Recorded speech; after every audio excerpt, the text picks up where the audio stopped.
departe și mă uit în sus. Alții numără câte stele, dar eu câte minus. Nu încerca degeaba, cum oricum nu reușești. Doar din merg până la 1 fără să te oprești. Nu contează care-i faza dacă nu renunți. Important e să ții minte ce trebuie să uiți. Eu aș spune ce pe bune și ce nu-i perfect, dar mă tem că o să mă înțelegeți corect. Hop, șa, la la la la la la la la. Dacă mă înțelegi de că nu te îndrăsta. Ei, hop, șa, la la la la la la li li. Dacă știi să nu mergi număr 1, 2 și...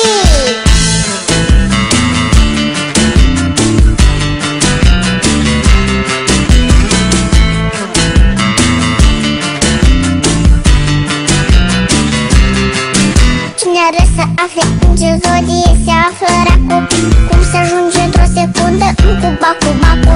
Și cu ce viteză ar trebui să ne oprim, care antonimul la cuvântul sinonim. Ori mai bine ar fi să afle cum ne gândim